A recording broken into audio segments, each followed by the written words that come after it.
Subscribe to our channel and press the bell icon to never miss an update. Join the only official Telegram channel of Rao's IAS Study Circle to get relevant material and important updates. Hello everyone and welcome to Daily News Simplified, your one-stop solution to detailed analysis of current affairs published in the Delhi edition of Hindu newspaper. Articles dated 20th of July 2021 are listed on your screen.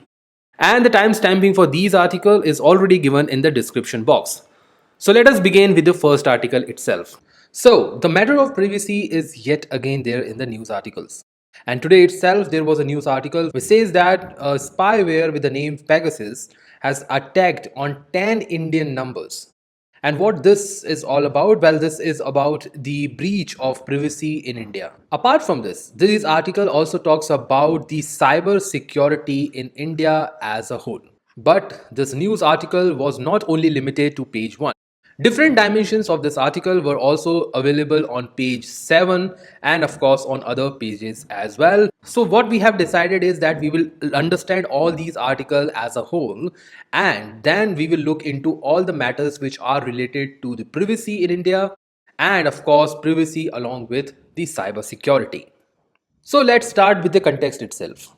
The context says that as per the reports of some national and international newspapers or the news agencies, there appeared a leaked list of potential and actual targets of spying by the Israeli company Pegasus Spyware.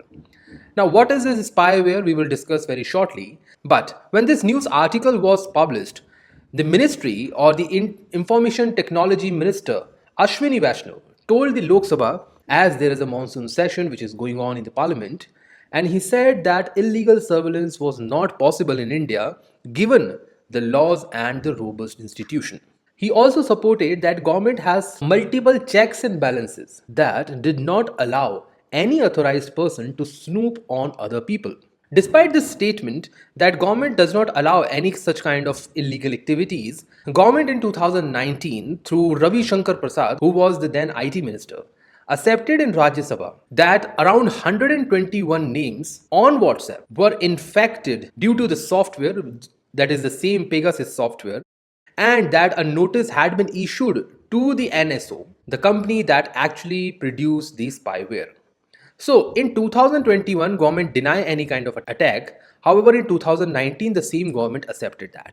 This is the reason why there is a controversy which is now going on, that why government is taking two different point of views on the same topic. Given this condition, the opposition in the parliament has argued that it was the government's executive which is responsible for snooping on the individuals across the nation. Now, from the perspective of UPSC, we should know that can executive in the country, which includes your Council of Ministers, have this authority to snoop into the individual or the personal life of the citizens? Apart from that, we also require to know what is the current status of privacy in India, both from the legal and the other perspective. We will also look into the current status of cyber security in India and what are the major issues which India as of now faces in this regard.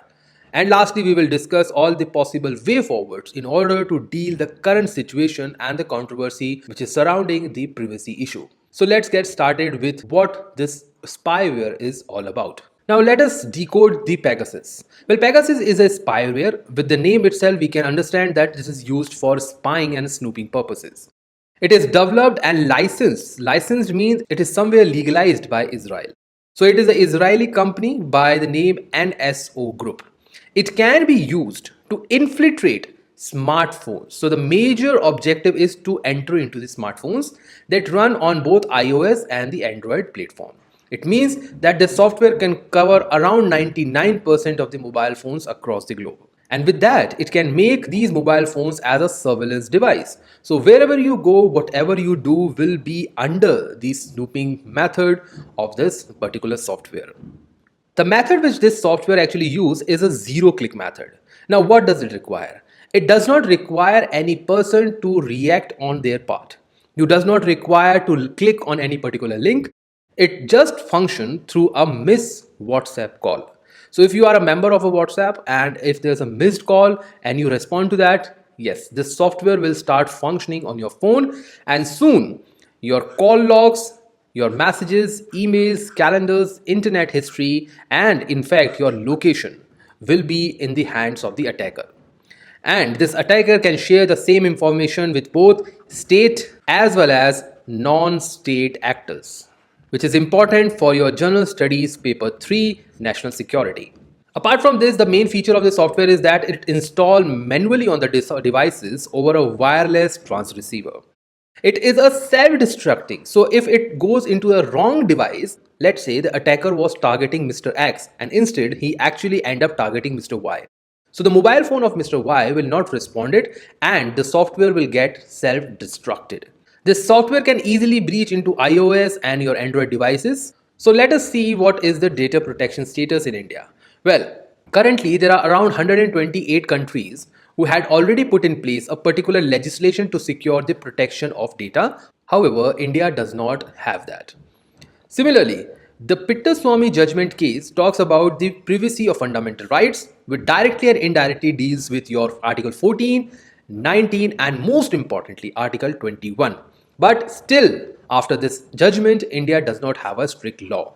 Personal Data Protection Bill, which has still been debated in the parliament, is lying pending in the parliament.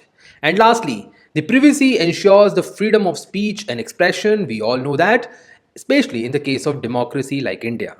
However, India is a country where it is unfortunately also disregarded grossly, as we know the case of snooping around the important journalists and their call details. Supreme Court has opined under Ram Jethmalani versus Union of India case that it is important that human beings should be allowed domain of freedom that are free of public scrutiny unless they act in an unlawful manner. And this judgment also brings us to an important debate, which is between Article 19.1 versus Article 19.2. Well, this is just an illustration which I am taking. Article 19.1 provides you the freedom of speech and expression. On the other hand, Article 19.2 puts reasonable restrictions and empowers the parliament and the government to put those restrictions which can restrict your freedom of speech and expression. Now, when the government utilizes the Article 19.2, it says that they have right to restrict the freedom of speech and expression. And in the name of national security, they can utilize their power to snoop into and to hack into a particular system in order to capture the data which can help the government to secure the national territory. And most of the time we have seen that this debate has actually led to a problem and issues across the nation where common citizens say that they should enjoy more autonomy under Article 19.1, and on the other hand government say that they have more responsibility towards the national security in order to provide safe living to its citizens.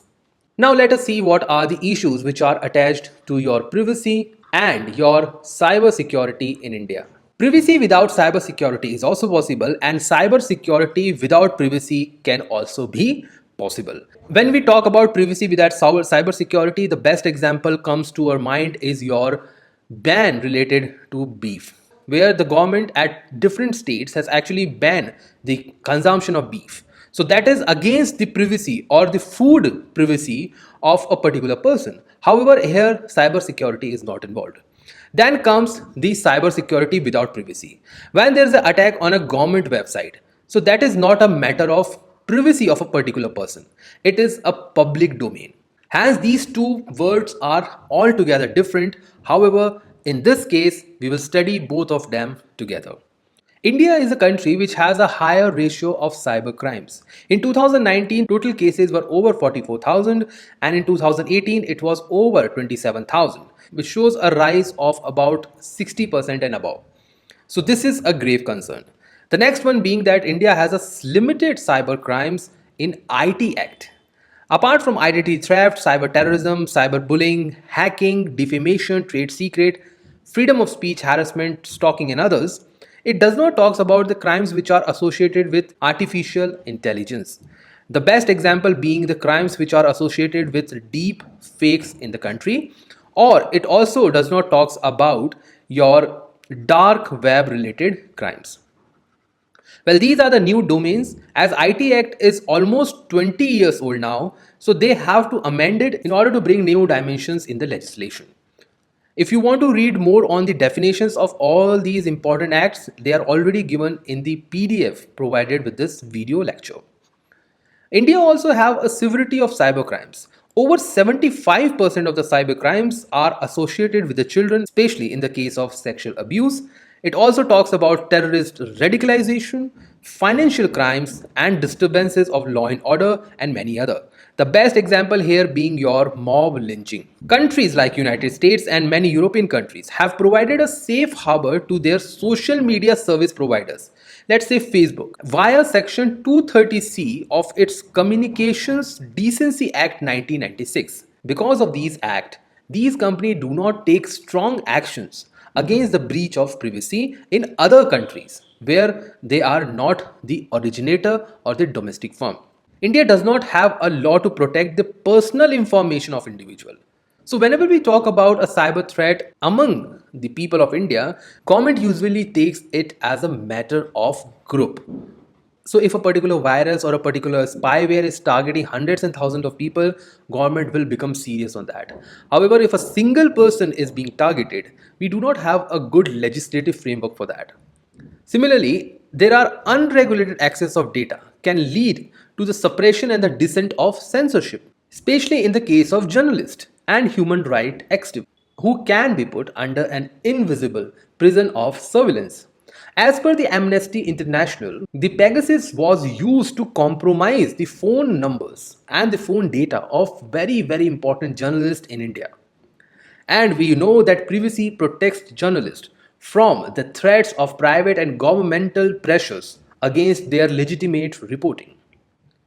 These reportings and these revelations have also highlighted a disturbing trend with regard to the use of hacking software against dissidents and adversaries.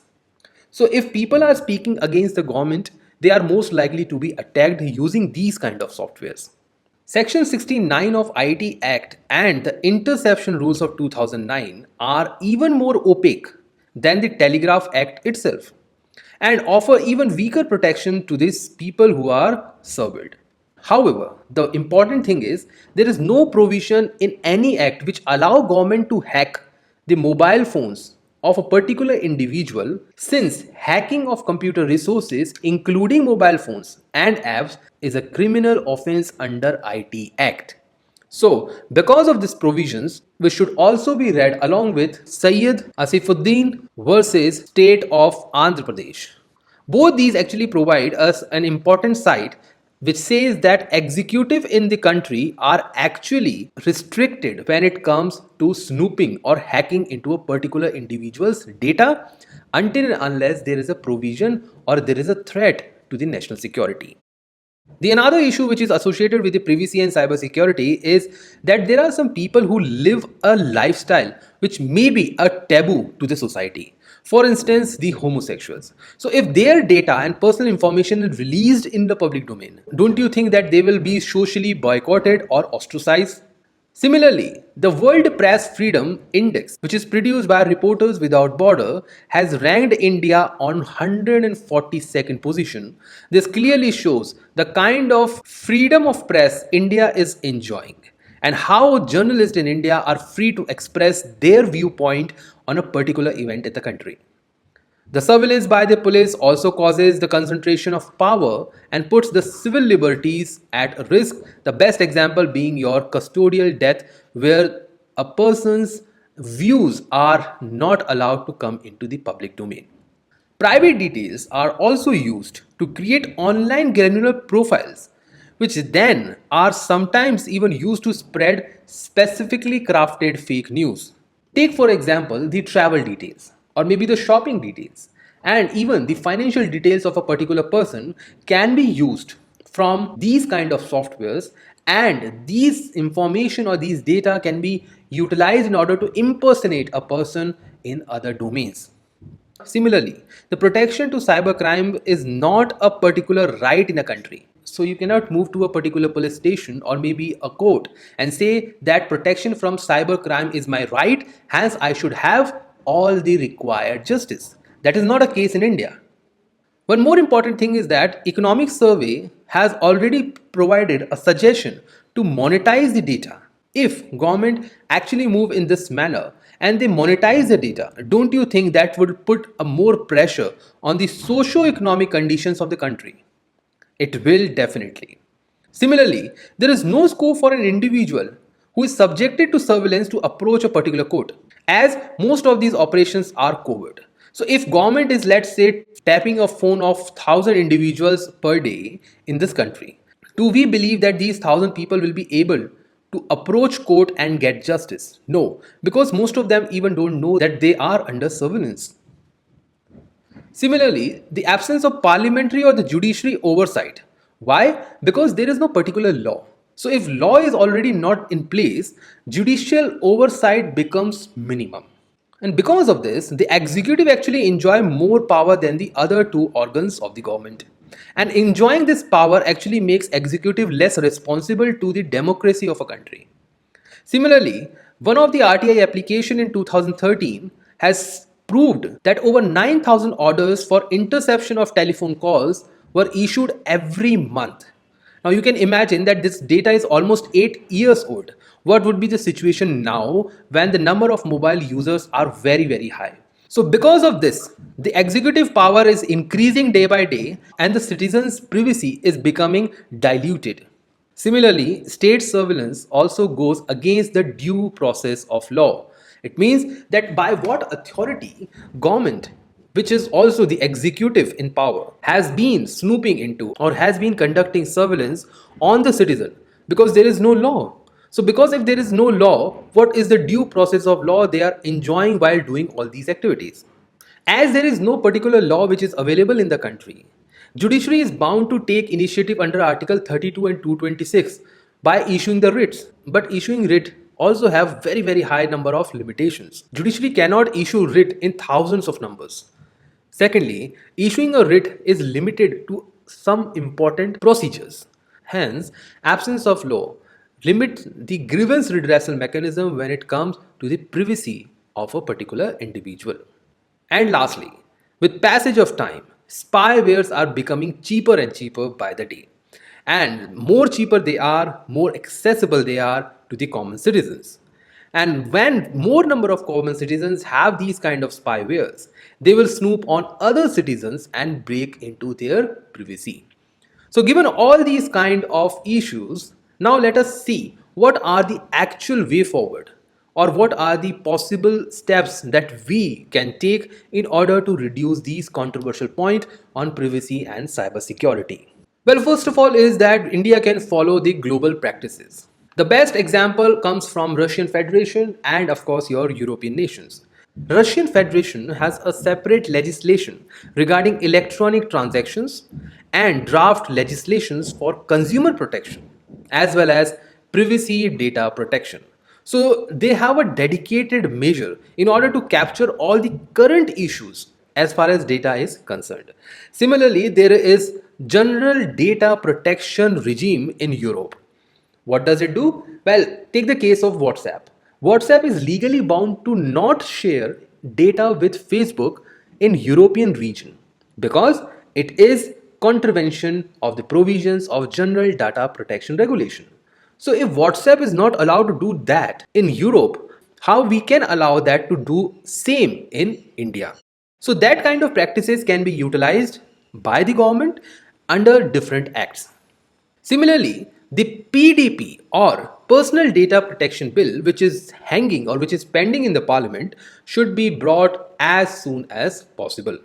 We also require more user privacy centered apps. So all those apps which are sharing the personal data of Indian individuals should be allowed to function on privacy centered orientation. We also require to go through and agree on 9 privacy principles which were mentioned by AP Shah committee.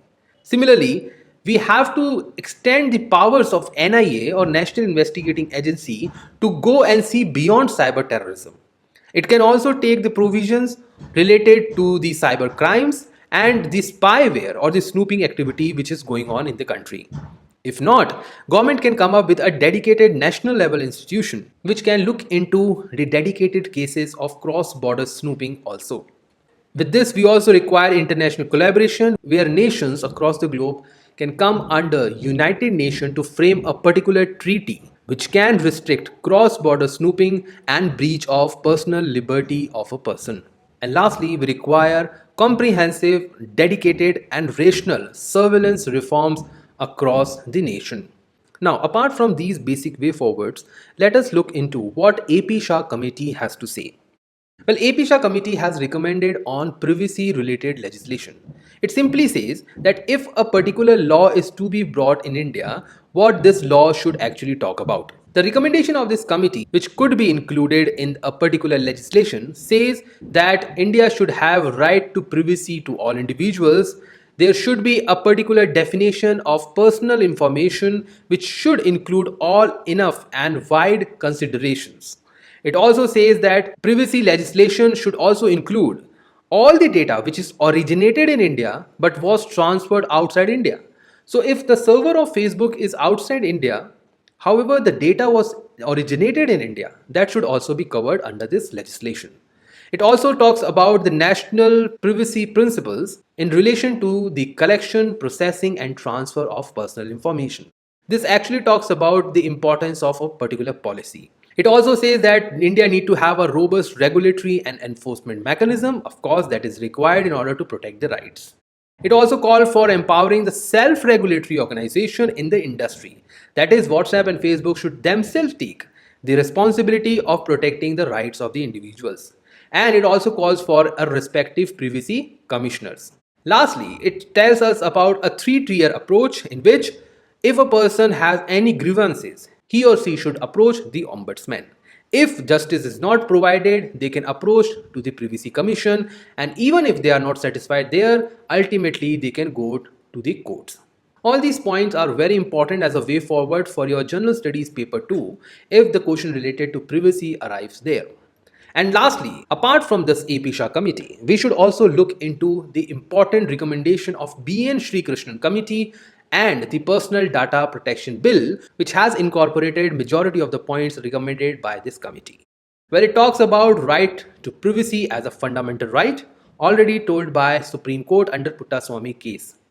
It also talks about that there should be no retrospective effect to this provision. It also calls for Data Protection Authority, which should act as a regulator. And if somebody is not satisfied with the provisions, they can definitely apply to the appellate tribunal.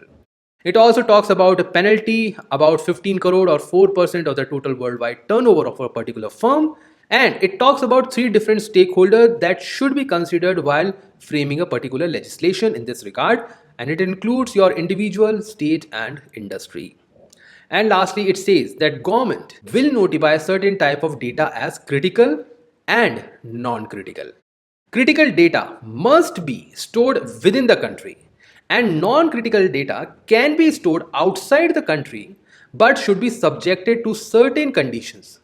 And if these conditions are not met, penalty can definitely be imposed on the service provider. Now, given all these points on the privacy, important legislation, articles, committees, commission reports, and of course important cases, you will be in a position to answer a question which is related either to the cyber security for your general study paper 3 or related to the privacy and fundamental rights in General Studies Paper 2. With this discussion in point, let us move to the next article for the day. This article was published on page 07 of Delhi edition Hindu newspaper and talks about making India a sporting nation. The context of the article says that as we know, the Olympics are round the corner and India's performance as always is under scrutiny. Now, why do we say that it happens? Well, India is one of the underperformer when it comes to the Olympic Games. To put things into perspective, well, India's best performance at Olympic was in London 2012 when India actually won 2 silver medals and 4 bronze medals and ranked 56th in the medal tally. However, in 2016, instead of increasing on its performance, India ended up at 67th position with just 1 silver medal and 2 bronze medals. Given the situation that it has the highest productive demography in the world and of course 130 crore people and even more than that. So given this situation, what are the reasons behind for such a dismal performance of Indians at Olympics? Well, first and the foremost reason being the beliefs. Well, sport has never been a majority for Indian parents and their kids. Society in India actually prefers secured jobs. No wonder why UPSC, SSC, and other commissions are facing this stiff competition and participation when it comes to the competitive examination. Similarly, there are the reasons of poverty. Well, population cannot produce good sportsperson. We all know that. Secondly, a lot of latent talent goes undiscovered and inadequately nurtured to capture the level of Olympics. There are hundreds, thousands, and even millions of children out there who are so talented that they can, if possibly groomed into a good sports person, can win more and more medals for India. However, a poor person also goes with the poor health and can never be a good sports person. In the countries where the high level of stunted growth is there and malnutrition is are surrounded by even anemia, cannot produce good athlete. But that does not mean that all the countries which have better health parameters are good at Olympics. Take the case of your Scandinavian countries. Take the case of many of the Middle East nations, which are very, very high on their performance in the health parameters. However, they are nowhere in the list to be at the top three or maybe at the top five positions. Apart from these two issues, we also have issue of poor infrastructure. So there is lack of facilities at the grassroots levels. So how many even district headquarters have stadiums? That is a matter of concern. School, colleges lack basic infrastructure. Even if they have sports as one of the activities, students and family members of the students are reluctant to take participation. The concept of the school sports or even the college sports is not seen as an option in India for the education system. We have lack of coaches who can nurture and groom the talent, and this is the reason why we have not been able to produce many Olympians at the international level. Despite the fact that we as a country have produced large number of students who have won Olympiads, who have won international championship when it comes to maths, engineering, science and other subjects. Similarly, we have lack of recognition of sports other than the cricket. So let's take the case of boxing or maybe the take case of hockey. We do not have any enthusiasm for less conventional games like ice hockey or maybe the skiing. And this is the reason why India's participation in the Olympic game podium is very, very limited. The contingent which India sends to these Olympic games is very small and that too limited with few major games only. Even the apathy of the corporates and the wealthy individuals toward the sport has not yet changed. And this requires importance of looking into the issue of sports negligence. Next, of course, being your corruption, which has been in all the sports almost, including your cricket, hockey, weightlifting, athletes, and others. And the basic reason being that most of the boards are controlled by the politicians and the bureaucrats. You know the case of controversy in BCCI, where most of the members were either from the rich family backgrounds or were from the politicians. It is easy to imagine that how can a politician run a sports authority and nurture a talent. Apart from these reasons, lastly, we have genetic factors. It means that India, like many other countries, does not have a specified area of expertise. Take the case of US, Australia, and Netherlands, who are powerhouse in swimming, but not China. Perhaps the taller people have advantage in swimmings and even in the basketballs, but not in the shooting and gymnastics. While China excels in shooting, along with the US and Germany, and similar case is there with the Western nations and other including your Russia, Eastern Europe and Central Asian countries. But what about India? Apart from boxing and of course your wrestling, India does not find a good spot in other areas where it can fetch more medals. Because see, the activities such as swimming have more number of events in the Olympics than any other. And especially take the case where more number of members in a team are required. Take the case of football. More number of people are required to win a medal and more number of events are required to be conducted. However, in swimming that is not a case. Similarly, there are cases of shooting. Similarly, we have cases of weightlifting. So, the limited number of events and more number of medals are also a factor of generating better performance in the Olympics where India need to focus upon. Given all these issues, let us see what we can do. Well, first of all, states need to be integrated in a bigger way in India's sports policy. That means if we have Sports India or Khelo India program, states need to participate in a bigger manner. State specific activities require to be developed. Take the case of Northeast India, where the physique of students or physique of youngsters is so that you can easily train them for gymnastic activities. In case of Haryana and Punjab, children can be trained for weightlifting, boxing, and wrestling. In case of southern states, children can be trained in case of archeries, in case of wrestlings, and others. So, with that, we can nurture children from different part of the country in different specific sports, given the kind of biology they particularly have. And lastly, a policy like one state, one sport can be a game changer. Let's say there's a state like Rajasthan, where genetically it is found that people are taller in numbers. On the other hand, the people in the northeast, they are more flexible in numbers. So we can utilize these kind of things and provide funds for these states to develop a particular sport and excel thereon. With this, now we will move to the next article for the day. This article was published on page 10 of Delhi Edition Hindu newspaper and talks about the rain deficit which may hit oil seed farmers. According to the CRISIL, which is an important research agency, there is a lack of or a deficit of 32% in current year's monsoon rainfall, which may affect the Kharif crop altogether. So, if you want to learn more on correlation between Indian agriculture and the monsoon pattern, you can go through an important article which was discussed on 16th of July 2021 for more details. In this article, we have discussed about all the basic contents, context, and everything possible which determines the pattern of agriculture with the pattern of Indian monsoon. You can also learn about the important data, regional and the spatial distribution of rainfall and agricultural crops across the country for more details. With this now guys, we will wind up for today's DNS and leave you with the important question of the day.